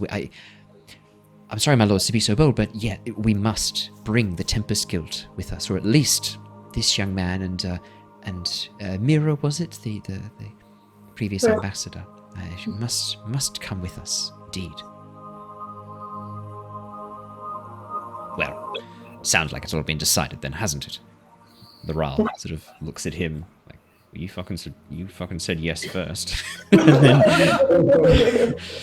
and then sort of looks back a little bit confused why he's being so bitter about it, and then goes, well, I think we have our task. Tempest Guild, you are hereby charged by the powers of the Ocean Council to travel to the continent of Chiari and the city of Veluxur at the greatest haste you possibly can. You are to travel with Elia, and Susurrus, will you be travelling with them? Susurrus gives a little nod. Very well, and Ontha, I believe you are headed to the Dwarven Nation. Aye, that's correct, mistress. I was hoping to get there sometime in the next few weeks. Well, I think it seems like fortune smiles upon us. Members of this trusted council can travel together. And, Ontha, if you could take your leave once you arrive on the shores of Chiari and make your way to Balmir, and try and enlist the help of the dwarves, that would be most appreciated. Aye, of course, your mistress. Elia simply nods. The council look at you expectantly. All four of you. Nods again. Same thing that she did when she came in. Yep, just nods. Fantastic. Not as well. Lockie's waving. Yes, Lockie. A formal bow. Yeah. Yes, Lockie, you had something to say? No, I was just saying He's doing hi. I agree. He's, Very well. he's okay. Was that No, not that's the right good. gesture? No, that's a good looking. That's good. Yep. No, very wise. Yeah, fantastic. If there's nothing else you specifically wanted to share or talk to the council about, actually, I will say Yervith, as you summon your Drake off towards the top Dalen Winterhound, you see with your previous perception and investigation check, a nod.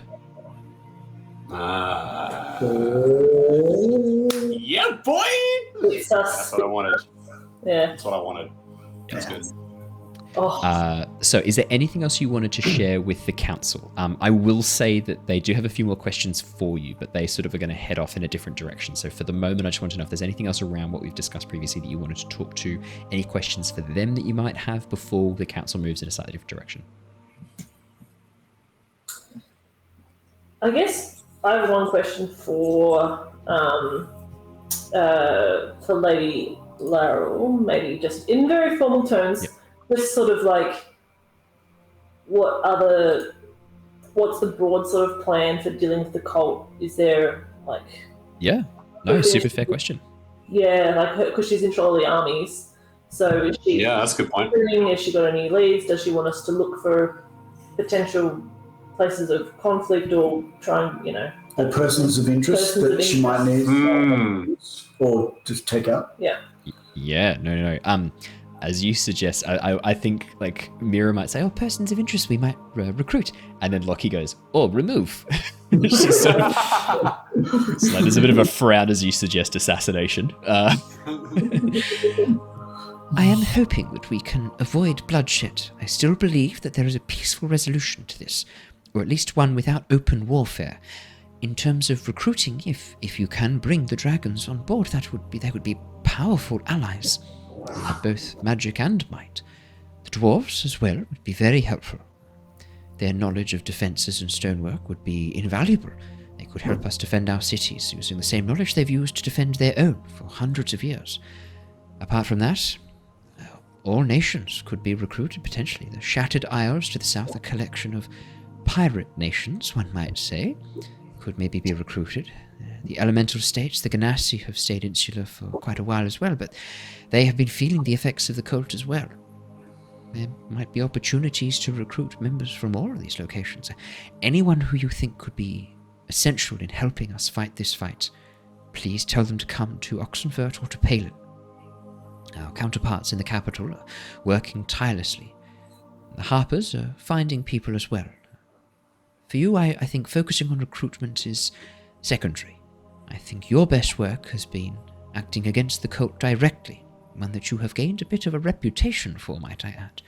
Your faces are known to the cult. I have heard rumors through Sorceress that there are bounties on your heads now, amongst the Oh, cult. really? Oh. That's right. Mira's really excited about that. Yes, I'm very sorry to report this. There have been bounties placed upon your heads by the cult. I hear that anyone who can bring in your bodies or your captured selves to Severin will be rewarded handsomely. For some strange reason, all of you are dead or alive except for Mira. I have heard the bounty specifies Mira directly, alive. But the rest of you, dead or alive. Just out of interest, how much were they offering for us? Oh, several 100,000 gold pieces for the lot of you. Hey! Wow. Don't tell Emmerich. It's gone up since last time. Sorry, what? Yes, I'm sorry to inform you of this. That's okay. That's a reputation worth having, I think. No press is bad press. Duke Dagolt shoots you a look as you say that. Nice. I'll press you in a minute, you insufferable tin can. No, he doesn't say that. But you get the sense, Lockie, that if there were bounties on your heads from the cult, the way Dagolt Neverember is looking at you, you suspect that might not be the only bounty on your head. I'm making puns everywhere. You get this, I would say Lockie, oh no, maybe not Lockie, Mira. You get the sense Lockie has made a powerful enemy today. No, put it that Lockie, way. you just have to teach him the wonders of agriculture and Animal husbandry. Animal husbandry. I mean, Yeah, it's easy. probably He loves made a money. mountain goat beer, I hear. He loves money. He's into finance. Just tell him the secrets, man. You're good. Absolutely. We'll sit down, we'll have a drink, it'll be great. I won't drink anything, but it'll be great. Yeah, easy. Now drink your motor oil, you insufferable tin can. No, he doesn't say that. You would not be able to digest that. I highly recommend against it. I was going to say I would drink your blood, and I realized partway through I was like, not possible. No blood. No blood. No. Yeah, no, he doesn't say any of that, obviously. Just having fun. Yeah, okay. No, if there's no other questions for the council, Loral sort of like leans forward and goes, While we're here, I did have some questions about your time in Nunia. I feel we've somewhat skipped over what you found there. I believe you were looking for a mask and you located Varum in Nunia, but could you tell us what else happened there? What else occurred? I understand this is where you found Yervith and Shana. Yes. And I must say, Shana bears a striking resemblance to Lyra, who was here at the last council meeting.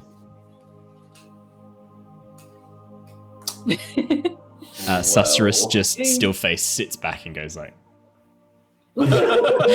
wide-eyed glances around as if like, well, I'm not saying anything.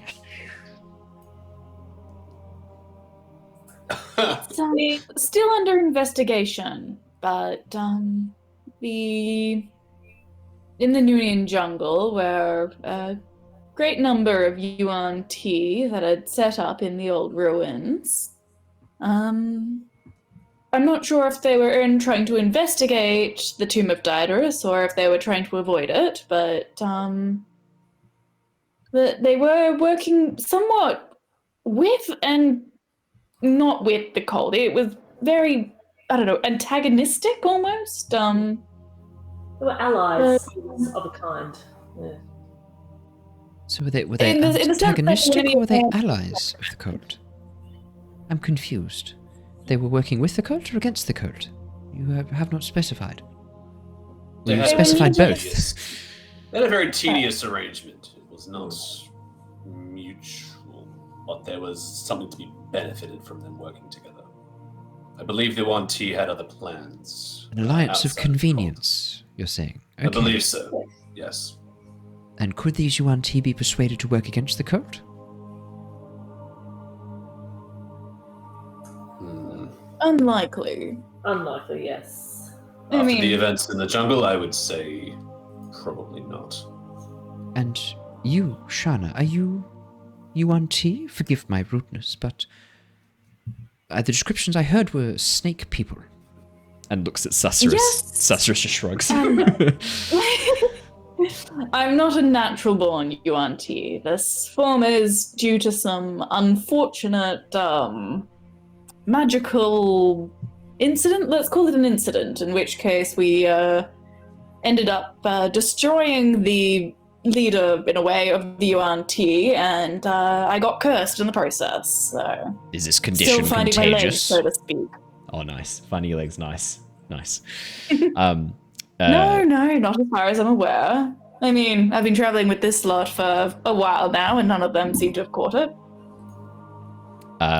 So you look over at the Dragonborn covered in scales, and Yervith has little bitty patches of little scales and little... Nah, no. You can't see that from here underneath your clothes, no. Yeah, no. Very well. I will believe we'll have more questions relating to your condition in the future, but it does not seem to be pressing now. No further information you can provide us from Nunia? I heard rumors there was a powerful scrying tool located in a temple there. That's what I mentioned previous, the Tomb of Daedalus. As you say, Daedalus.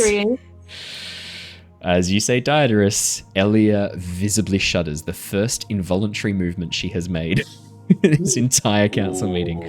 Onthar swears in Dwarvish under his breath. Anyone who speaks Dwarvish, he says, son of a goat. Susurrus just sort of like nods as if like, yeah, this was coming. Melandrak would probably like make some sort of like holy sign to like purify himself. As you say the name Daedalus, he makes some sort of like holy, I'd say he probably makes like almost like a 3-pointed star across his head and chest. Dagot Neverember looks triumphant. There's a look of like, haha, in his eyes. And Loral simply sighs deeply. Please continue, Shana. Sorry, just thought that was very important information you will get straight away. Yep. Judging by your reactions, you are aware of the history, which is why I'm still unsure if the Yuan-Ti were trying to learn from the Tomb of Daedalus or avoid it entirely. But yes, there is a pool of scrying there, but I doubt anyone is willing to pay the price of said information. The price? I would... Multiple lives and sanity, shall we say. You say multiple lives, you mean sacrifices to make it function? Yes, and your sanity. And your sanity? Well, it's more useless than I thought. Why were you considering using it? Well, sorry, Matt. I wasn't. Go ahead. Yeah, go ahead. I was going to say, I was just going to like jump in and just say, no good can come from going to that jungle. It has claimed many lives, and I do not think any other expeditions would be worthwhile. I think everything that has been gleaned from that place has been done. The tomb should be left behind. Melandrak nods as you say that, and yes, the name Daedalus is one that has been long told through history.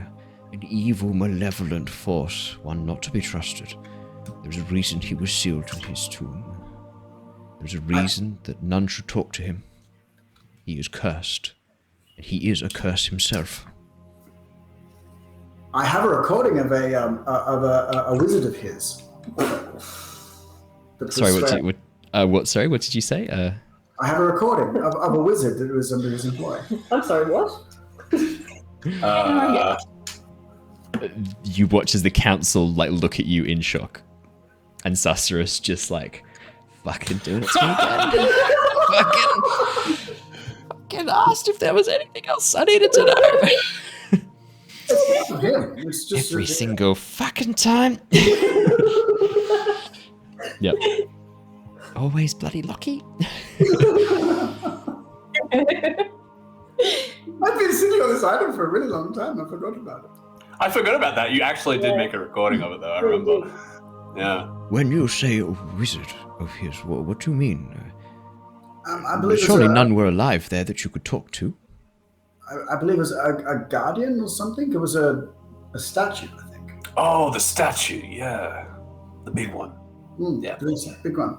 He came to life and started yelling at things.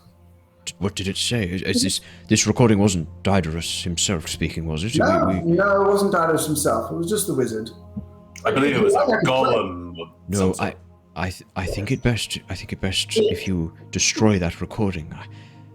From what I've heard, Daedalus can see the future, the true future, all possible futures, and can guide events and twist them.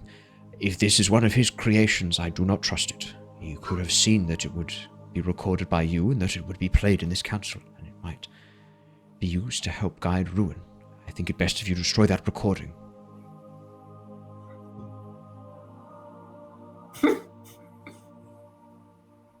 Fireball. I think one of my favorite quotes of all time was, "I didn't ask how big the room was. I said I cast fireball." Lockie, looks like you're sort of like looking down at this recording, tentatively considering pressing play. I got the vibe from your face. I was tentatively considering either crushing it or putting it back into his little lapel. Tell me, what do you do? I think he'll put it away for now. He's smart enough to listen to reason. So he won't destroy it, but... Very well. Please consider my words. You should destroy that recording. And if any of you have had any interaction with Daedalus, I'm sorry, but you cannot have any part to play in the future events. You need to isolate yourself, find somewhere far away from people, and pray that it is enough to stop you getting involved in the destruction and doom that will surely follow. Yep. Absolutely. Definitely. Deception check. I'll take an average again. Actually, no, I'm not going to take an average because you've had varying degrees of interaction. No, Shana, you don't need to make one. Shana, you don't need to make one. You haven't had an interaction with Daedalus. Fuck. 23 from Mira, nice. Oh my god. Oh no. I'm going to use my inspiration. My inspiration to roll it again. Yes, you may, of course you may. I'm going to flash of 18. genius. Flash of genius up to 19. So the lowest is Yervith's 18. No, that's much better. All of you are just like, no interaction with Daedalus here, your lord. Nothing even. Not us. Not hear me, lord. Nothing to see, hear me, lord. And the sort of good. I'm very pleased to hear. I do worry about maybe the consequences of healing Varum if he had contact with the scrying pool or with Daedalus himself. Perhaps it is best to merely extract the information so that he cannot be a harm or a risk to others. Elia sort of looks up at that and goes, My Lord Melandrak, I have sworn an oath to help where I see fit. Despite the fearsome reputation that the name Daedalus has, I think if we keep Varum contained and explore his memories fully, we should be able to avoid too much contamination, shall we say, from Daedalus. Yes, I'm sure you'd know best, Otaliakanos. Lots. It seems like these two know each other, I would say, vibing. You guys have rolled enough insight checks that I can tell you this stuff from now on. Yeah, you get a sense that these two actually know each other. There's definitely a sense of, like, communication between the two of them, well-established communication. They seem to know each other. Well, if that is all, perhaps we can send these adventurers on their way. We have another matter to discuss, the matter of what to do with the Emerald Enclave. Lord Melandrak sort of leans forward and goes, I was actually proposing that we keep the Emerald Enclave in the city for the next couple of days and question them fully. I too would like to get to the bottom of this, not just wildly throw accusations. Innocent until proven guilty, Duke. Well, times like these, drastic action must be taken. But I do not have the power or authority anymore to prevent them. Yet. Laral looks up at that.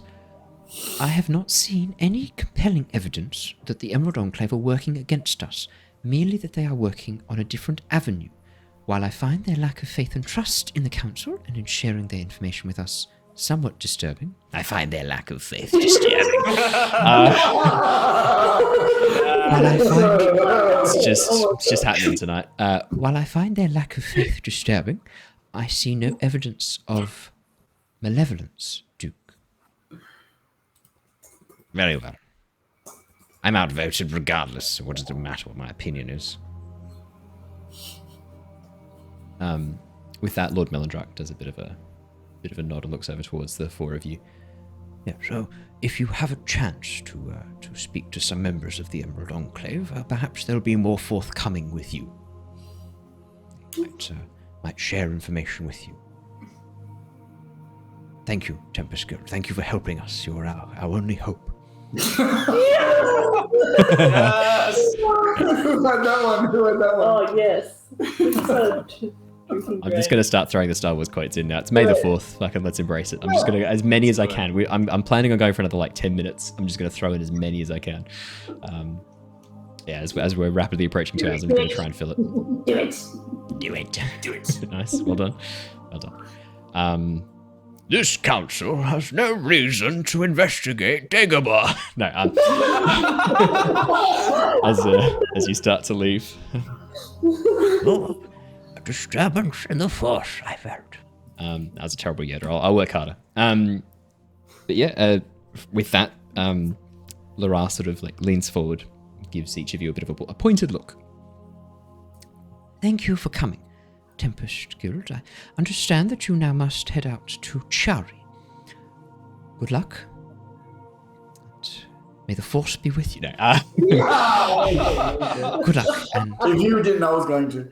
No. good luck. And I hope that your time in the Draconic capital is productive. Please return as soon as you have achieved your goal. And I'm hoping that you can track down some masks in the meantime. Sorceress will continue to keep you updated. Very well. Thank you. And if none of the council members have any further questions for the Tempest Guild, Nothing further. I think we have asked and taken up enough of these young people's time. They have much to do. It's best we let them get on with it. We have put our trust in them. Now we must see what they can deliver. Very well. Tempest Guild, Ontha, Sorcerer, Otalia Khan. Thank you for your time. You are dismissed. With that, Sorceress, Ontha, and Natalia Canis, Elia stand up, bow gracefully. Ontha just like gives like a, sorry, I didn't mean to punch the microphone. Does a chest thump. Does an Emerald Enclave chest thump, and then sorry, podcast listeners. Does a chest thump, and immediately like walks out of the room, sweating bullets. You guys, I'm assuming, stand up. Some sort of bow or head nod or some variation thereof. Yeah, cool. Head nod and attempting to untangle herself from the chair. It should be fairly easy, just a spiral. You just like unravel around the chair and then flop onto the floor heavily. Yeah. Lucky will watch what Mira does and like copy it. Please curtsy, Mira. Yeah. I was going to do like one of her old bows. Yeah. So. Lockie does like a full 90-degree bow, like his hips just as he just pivots around one of the gears that holds his spine in place. He literally just does a full 90-degree bow, but the wrong way, like backwards. So he just goes, Oh no! Like the professor from the Futurama. I'm so sad. Nice. But is that a Marvin reference from Hitchhiker's Guide to the Galaxy? Yeah. Yep. Nice. So Futurama reference, yeah. It's Yeah, good. yeah, All nice. All the robots. All the robots. Very nice. Oh dear, I appear to be malfunctioning. As you, it's just C-3PO in there. Just get it in. As you guys walk out and leave the council chamber, as you get to the doors. Oh yeah. I was going to say, where does Winterhound go? Yeah. Dalen. Yeah, you would see. I'd say you see him. He follows you down and begins walking up behind you. Okay. Sticking to the shadows, sort of trying to evade the attention and notice of the council, and he does follow. I probably don't see him then. Well, not from your position. So your position, he's not trying to hide from. He's trying to hide from the council members up on top of that section there. So he'd probably be more visible to you than he is to them. Definitely. I am going to keep an eye on him because because I probably want to talk to him. when we get out of the council chambers. He's keeping an eye on you. Oh, okay. I'm keeping an eye on him. Oh, there's eyes on each other. Looking at you, looking at me, looking at you, looking at me, as you begin making your way out of the building. As you get to the doors and the attendant opens them wide for you, Ontha sort of looks back and goes, "Oh, that went a bit better than last time, didn't it?" Like sighs. Well, no one died. That's nice. Not yet, anyway. I don't want to be the Emerald Enclave in the next section. It sounds like it's going to be a rough. And behind you hear a polite cough. And as you turn around, a gentleman, I'd say to your eyes looks to be elven. Hard to say whether half elven, wood elven, or high elf. Very sort of hard to pick. But he is dressed in very similar ranger-like clothing to Yervith. Long, dark green cloak. Leather armor that is strapped around him, marked with the symbol of a stag's head on a green shield background. But interestingly, he also has a white wolf fur lining to the coat around the neck cool. and the throat that comes down along the thing. And you can actually see that his braces and greaves and pauldrons have the same fur poking out from the tops and bottoms, almost as if it's like it's hide that's been taken from a white wolf. Cool. And as he sort of coughs about the Emerald Enclave, Ontha turns and goes, "Oh, Dylan, sorry about that. I didn't see you there, lads. Sorry. I'm sure there's nothing to worry about." Dalen looks over and goes, "I have need to speak with you." Looking at Yervith. I'm all ears. Perhaps we should find somewhere a little bit more. I sort of like look around and there's a lot of people. And I just say, perhaps a little bit more private. Yes. Away from ears. Always listening. Always plotting. Somewhere quiet. Natural. Sounds good. All of you. Come. As he begins walking. As Susurrus turns to follow, he points and goes, "Not you. Spy. Don't trust." Susurrus shrugs and goes, "Well, look, worth a try. Right, well, I'll catch up with you a little bit later then, eh?" Elia sort of looks over towards Susurrus and goes, I might come with you, Susurrus. I have some things we need to organize and discuss, and perhaps we're going to need to find some way to create some paperwork to say that Varum's been taken into our care, and maybe sort that out. Mira, Yervith, Lockie, Shana, I'll meet up with you this evening, and we'll prepare the ship. Did you want to travel on your airship, or shall we hire a vessel? Or? That's up to Leosin, isn't it? I'll just have to. I'm sure the Ocean can get it ready in time. We didn't sustain that much damage, or did we? No, we didn't. Oh, we did. There were 3 dragons. Oh no, that's fine. It was okay. Just 3 dragons. It's fine. It was cosmetic. It was cosmetic at worst. Okay. Not fun. Yeah. I'll come meet you at the Night Hall then. In about 2-3 hours. Would that be enough time? Plenty. Fine. I need to have a discussion with Griswold before we go with Lockie, but Oh yes. I'm sure we have enough time as long as this conversation doesn't go too long. And she looks back at our new ranger friend. Yeah, Dalen Winterhand sort of looks and goes, "Won't be long. Just need to talk. Urgent. Come." Begins walking away. Well, at least he's not going to use many words. I like him. Nice. Yeah. And with that, I take it you guys follow Dalen Winterhound. As we go, Yep. I just turn to Lockie, and Mira kind of goes, "Well done. That was very well done.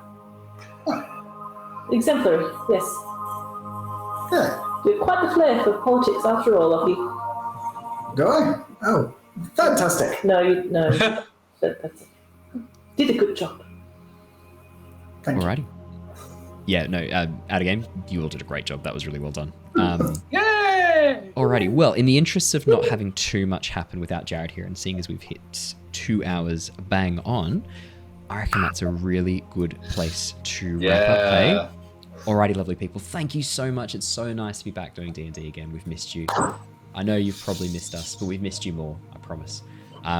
Really nice to be back doing D&D. Thank you so much for joining us. If you're joining us live, if you're watching the podcast or on YouTube, thank you so much. if you enjoyed what you watched/listened to and you want to help out the channel, chuck us a like, chuck us a subscribe, a follow. If it's a podcast, a rating would be great. If you have any D&D stories you'd like to share, chuck it in the comments. I'd love to share a D&D story or an RPG story or an Avatar Legends story at the beginning of the next session. So please tell us a tale, tell us something cool that happened in your most recent campaign or in your most recent session, or tell us about a character that you've created that you're really proud of, that you really like. Tell us about an interesting character. Come share your tales with us. But for the moment, that's everything from us. We will be back again tomorrow night with our Avatar Legends campaign. Should be a really, really interesting session there as well. A bit more to do with the Water Tribe, and I think we're finally going to get to see the Northern Water Tribe, which will be pretty fun as well. Unless we derail it again. Unless you derail it again like you have every single session. Really looking forward to seeing you guys tomorrow night. Actually, one of our players is out tomorrow. Matt, Claire, Michael. Are any of you free tomorrow night? We are not. I would like to play a Water Tribe member for a session with us. That's the one you wanted to do. Yeah, that was. But, we are. Previous commitment, unfortunately. That's okay. I will get you on the Avatar stream eventually. Jared was keen. I know. If he wasn't here tonight, he might not be here. Maybe. I'll find out. I'll ask him. But yeah, otherwise, I've got another guest that I can ask as well, actually, who's joined us previously. But yeah, Matt, if you're free, let us know and you want to play Avatar Legends. It's a really you'll be absolutely fine. There's no learning curve at all. You'll be sweet. Oh, sweet. Cool. It's super straightforward. Yeah. Beautiful. Alrighty. Well, looking forward to tomorrow night. We might have a mystery guest joining us as well. So until then, stay safe, stay well, and we will see you all again next time, lovely people. Farewell. See you soon. Bye. Bye. Bye.